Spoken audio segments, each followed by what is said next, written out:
Assalamualaikum warahmatullahi wabarakatuh. Gimana anak-anak kabarnya? Sehat ya, insya Allah. Semangat ya, semangat terus. Kita semua harus semangat. Nah, hari ini Ibu akan menjelaskan pelajaran pertemuan pertama tentang bilangan bulat.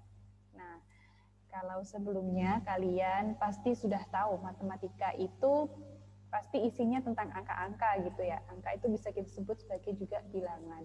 Nah, bilangan itu yang kalau sebelumnya mungkin kita mengiranya bilangan itu mulai dari 1, 2, 3 gitu. Atau ada yang dari 0 gitu ya, yang sudah mulai dari 0, 1, 2, 3, 4, 5, dan seterusnya.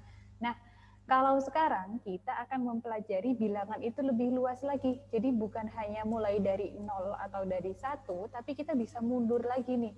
Dari yang sebelumnya 0, ternyata sebelumnya 0 itu ada bilangan yang lain. Jadi ini ya, kalau Ibu minta kalian meneruskan 1, 2, 3, 4, 5 gitu kan pasti bisa ya, lanjutannya itu 6, 7, 8, 9 sampai semampu kalian. Kalau dulu waktu TK itu mungkin banyak-banyakan menyebutkan angka gitu ya, sampai berapa gitu. Nah, tapi kalau sekarang kita coba mundur. Misal dari 5, 4, 3, 2, 1, kemudian 0, kemudian sebelumnya lagi ada nggak angkanya? Nah, ternyata ada. Jadi yang akan kita pelajari hari ini tentang angka yang sebelum 0. Jadi secara keseluruhan sih, bukan hanya yang sebelum 0 saja, tapi juga 0 dan angka yang setelahnya 0. Nah, angka-angka itu yang disebut dengan bilangan bulat. Nah, sebelum belajar tentang bilangan bulat, yuk kita baca ilustrasi yang sudah Ibu siapkan. Jadi, sepanjang bulan Januari 2014, suhu di Eropa berubah secara drastis. Pada siang hari bisa mencapai 10 derajat Celcius, bacanya 10 derajat Celcius ya, di atas titik beku, yaitu titik beku itu 0. Kenapa titik beku 0? Karena ketika air itu didinginkan di dalam kulkas sampai 0 derajat. Nah, saat 0 derajat itulah air itu mulai berubah menjadi es atau mulai membeku. Makanya 0 derajat itu disebut sebagai titik beku dan sebagai acuan gitu ya. Sedangkan pada malam hari turun hingga 15 derajat Celcius di bawah titik beku. Jadi sudah selesai beku masih turun lagi derajatnya, masih turun lagi suhunya gitu. Ungkapan 10 di atas titik beku dan 15 di bawah titik beku secara berurutan kalau ditulis ya, itu bisa ditulis dengan bilangan bulat plus 10 atau positif 10, bacanya positif 10. Dan yang tanda ini ya, negatif 10 yang seperti tanda kurang itu bacanya kok negatif 10, negatif 15, bacanya negatif 15. Jadi ada, kalau seperti tambah itu positif, kalau seperti kurang itu negatif. Nah, untuk bilangan positif 10 itu cukup ditulis dengan 10-nya saja. Jadi kalau bilangan yang positif itu cukup ditulis dengan bilangan itu sendiri. Kalau bilangan yang negatif itu harus ditulis tandanya. Jadi beda ya antara 15 saja dengan yang ada tanda negatifnya. Nah, kemudian jadi yang kenapa sih kita tahu tentang hal itu? Jadi bilangan bulat itu sebenarnya dibedakan menjadi tiga bagian, yaitu bilangan bulat negatif, bilangan 0, dan bilangan bulat positif. Jadi kalau digambar di garis bilangan, kan kalian pasti punya penggaris ya, nggak mungkin kalau nggak punya. Kalau nggak punya mungkin pernah punya tapi hilang gitu. Nah, penggaris itu kalau coba kalian amati penggaris kalian, itu kan dimulainya dari 0, 1 sampai seterusnya sepanjangnya kalian. Ada yang 25 cm, ada yang 30 cm, ada yang 15 cm. Nah, tapi kalau kita pakai garis bilangan, itu sebelumnya 0 itu kita gambarkan lagi. Jadi justru 0-nya itu yang ada di tengah-tengah. Kalau di garis itu 0 kan yang di paling kiri. Kalau di garis bilangan, 0 itu adalah bilangan yang di tengah. Yang di sebelah kanan adalah bilangan positif, dan yang di sebelah kiri adalah bilangan yang negatif. Jadi 0 itu bukan termasuk bilangan positif maupun bilangan negatif ya. Jadi 0 adalah bilangan 0. Jadi 0 itu sendiri, kemudian yang bilangan positif itu mulai dari 1, 2, dan seterusnya sampai sebanyak-banyaknya. Kemudian kalau yang negatif dimulai dari negatif 1 sampai sekecil-kecilnya. Jadi semakin ke kiri itu semakin kecil bilangan negatif. Nah, untuk lebih jelasnya itu ya ini yang kalian lihat di garis bilangan ini ya. Garis bilangan ini bisa membantu kita untuk mengetahui letak atau mengetahui besar kecilnya bilangan. Jadi semakin ke kiri itu kan semakin kecil. Bisa kalian, misal ibu tanya, 2 dan 3 itu lebih besar mana? Nah, karena 2 itu ada di sebelah kirinya 3, karena 2 itu letaknya semakin ke kiri, itu artinya 2 itu lebih kecil dari 3. Begitu juga dengan misal ibu tanya, negatif 5 itu apakah lebih besar atau lebih kecil dari 2? Negatif 5 apakah lebih besar atau lebih kecil dari 2? Jadi kalian kelihatannya 5 sama 2 gitu ya angkanya, tapi ternyata yang satu kan ada negatifnya. Negatif 5 itu kan posisinya di sini ya, di sebelah kiri. Negatif 5 di sebelah kiri. Kalau 2 ada di sebelah kanan, 2 yang positif itu ya. Jadi lebih besar 2 meskipun angkanya kelihatannya lebih besar yang 5 itu tadi. Jadi kalau kalian masih bingung dengan apakah angka yang ini lebih besar dari yang ini, itu bisa kalian gambar dulu garis bilangannya, kemudian kalian lihat posisinya. Kalau yang semakin ke kiri itu semakin kecil, gitu ya. Nah, ini yang bilangan bulat tadi. Jadi dalam kehidupan sehari-hari sebenarnya sudah banyak sekali penerapan bilangan bulat. Yang pertama ini ya, 2 orang pekerja yaitu P dan N sedang melakukan perbaikan pengeboran minyak yang ada di tengah laut. Jadi minyak itu kan diambil, ada yang dari tengah laut gitu ya, dibor sampai ke dasarnya. Nah, di pengeboran itu ada tiang kan, dia pakai tiang yang menjulang tinggi tapi juga masuk ke dasar laut. Nah, yang pekerja yang namanya P sama N ini dia bagi tugas. Jadi yang P-nya itu manjat, jadi dia kan tinggi ya, posisinya sekarang dia tinggi. Kemudian yang N, dia itu yang N itu menyelam ke dasar laut, ke dasar tiang sedalam 10 meter. Jadi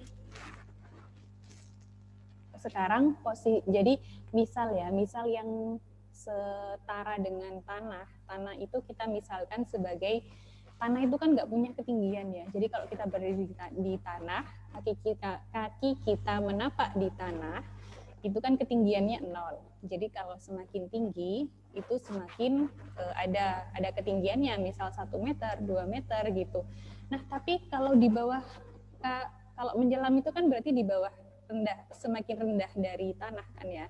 Jadi dia ketinggiannya itu negatif 10. Jadi si yang pekerja yang N itu karena dia menyelam ke dasar tiang sedalam 10 meter di bawah permukaan laut, permukaannya itu 0, jadi ketinggiannya N sekarang adalah negatif 10.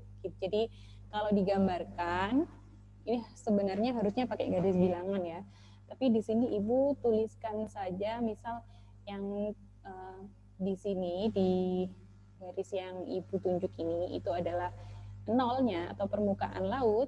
Nah, yang P itu berarti dia di atas permukaan laut dan ketinggiannya 15 meter. Yang N itu di bawah permukaan laut, jadi ketinggiannya negatif 10 meter. Seperti itu ya. Jadi kalau di bawah itu harus kita tuliskan negatifnya. Karena positif dan negatif sekarang harus jelas, karena kalian sudah mengenal ada bilangan yang positif dan ada juga bilangan yang negatif. Nah, selanjutnya contohnya di kehidupan sehari-hari, suhu suatu tempat di bumi pada waktu-waktu tertentu memiliki perbedaan yang mencolok. Misal, suhu di Jakarta pada malam hari mencapai 25 derajat Celcius, tetapi suhu di Berlin pada musim dingin pada malam hari bisa mencapai negatif 4. Nah, jadi suhu itu juga menerapkan konsep tentang bilangan bulat. Jadi suhu itu bisa positif ataupun negatif, bisa di atas suhu atau titik beku, di atas titik beku, atau juga bisa di bawah titik beku seperti yang awal tadi kita. Jadi yang bisa digunakan, yang bisa menggunakan konsep bilangan bulat adalah ketinggian yang pertama tadi. Kemudian yang kedua sekarang adalah suhu gitu kan. Yang ketiga tentang apa ini? Nah, ternyata tentang untung rugi. Jadi seorang pengusaha akan menghitung pendapatan usahanya secara berkala. Misalnya, pendapatan usaha pada bulan Januari adalah 50 juta. Tetapi pendapatan usaha pada bulan Juni menjadi negatif 5 juta. Nah, karena kita tidak mengenal ada uang negatif itu kan nggak ada ya. Uang kan selalu ya mungkin 10.000, 20.000, 100.000, 1 juta, 2 juta gitu. Nah, kalau negatif 5 juta itu adalah keadaannya. Jadi positif atau negatif di sini menunjukkan keadaan. Jadi kalau yang 50 juta pada bulan Januari itu keadaannya dia sedang untung. Dia untung 50 juta. Tapi ketika pada bulan Juni karena negatif ya, berarti kita melihat keadaannya. Jadi keadaannya sekarang dia sedang rugi 5 juta rupiah. Seperti itu. Paham ya? Jadi keadaan untung rugi itu juga termasuk penerapan dari bilangan bulat.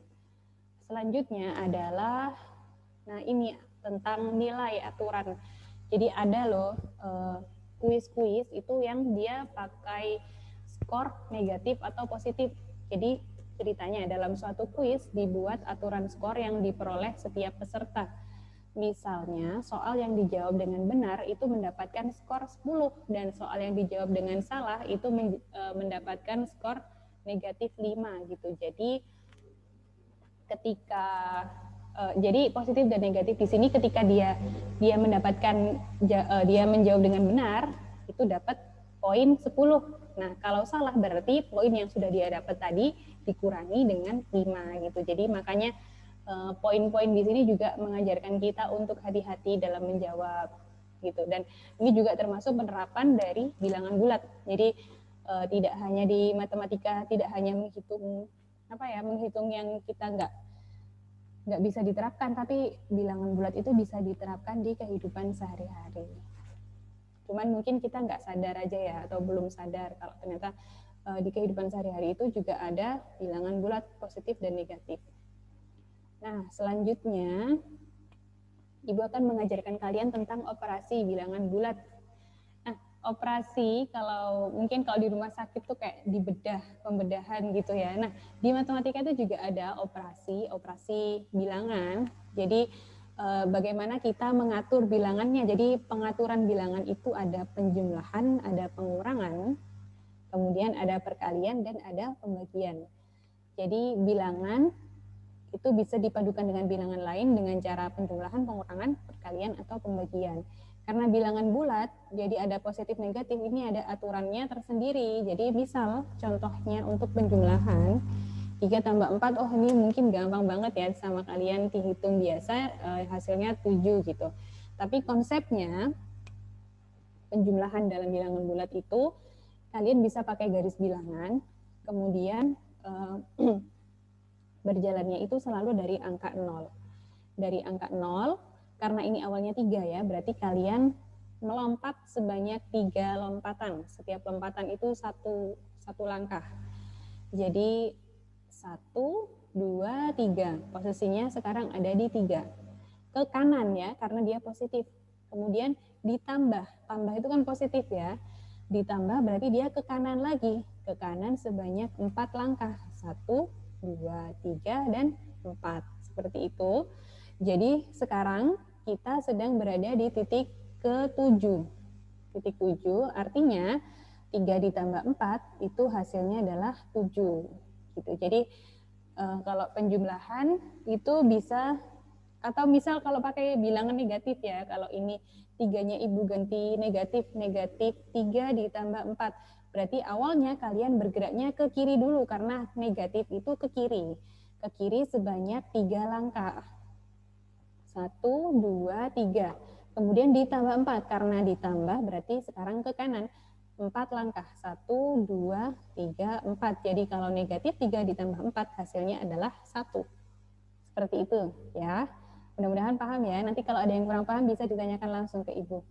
Nah, contohnya yang kedua itu adalah bilangan bulat. Pengurangan bilangan bulat. Nah, kalau pengurangan ini sama. Pokoknya kalau positif dia ke kanan, kalau negatif dia ke kiri. 6 dikurangi 2 karena dia 6 dulu ya, berarti ke kanan 6 langkah. 1, 2, 3, 4, 5, 6. Sekarang dia ada di titik 6. kemudian dikurangi 2. Kurang atau negatif itu sama-sama ke kiri. Jadi ke kiri 2 lompatan. 1, 2. Sekarang posisinya dia ada di titik 4. Itu artinya 6 dikurangi 2 adalah 4. Gitu. Paham ya? Nah, kemudian ada satu hal lagi yang menjadi keistimewaan dari pengurangan bilangan bulat. Jadi ketika ada tanda kurang bertemu dengan negatif, ya, jadi ini kan kurang dikurangi negatif. Nah, kalau tanda kurang bertemu dengan tanda negatif, kalau kurang itu kan ke kiri ya, negatif itu berarti bisa membalik arah. Jadi kalau awalnya ke kanan tadi itu jadi ke kiri gitu. Nah, karena dua-duanya bertemu, jadi sekarang dia berbalik arah, jadinya positif. Paham ya? Jadi yang kedua, ini tandanya sekarang jadinya positif. Karena dua tanda negatif yang bertemu, dia jadinya berbalik arah. Kita coba awalnya dulu. Awalnya itu kan dari 0 ya. Kemudian ini kan negatif 2. Negatif 2 berarti jalannya ke kiri 2 langkah. 1, 2. Kemudian sekarang posisinya di negatif 2. Kemudian tadi kan ini berubah menjadi tanda positif ya, atau plus, atau tambah 5. Berarti ke kanan sebanyak 4 langkah. 1, 2, 3, 4, 5. Jadi sekarang posisinya dia ada di titik 3. Jadi negatif 2 dikurangi negatif 5 adalah 3. Seperti itu. Ini yang mungkin butuh pemahaman yang lebih ya. Jadi kalau kalian bingung silahkan langsung ditanyakan ke ibu. Dan selanjutnya adalah perkalian. Jadi tadi ada penjumlahan pengurangan, ada juga perkalian dan pembagian. Untuk perkalian dan pembagian itu sama. Tinggal kalian hitung sesuai dengan yang biasanya. Jadi misal 4 dikali negatif 3. Nah, itu kalian hitung dulu 4 sama 4 dikali 3-nya dulu. Jadi kalian hitung biasa angka-angkanya. Nah, kemudian untuk positif negatifnya itu kalian lihat aturan ini.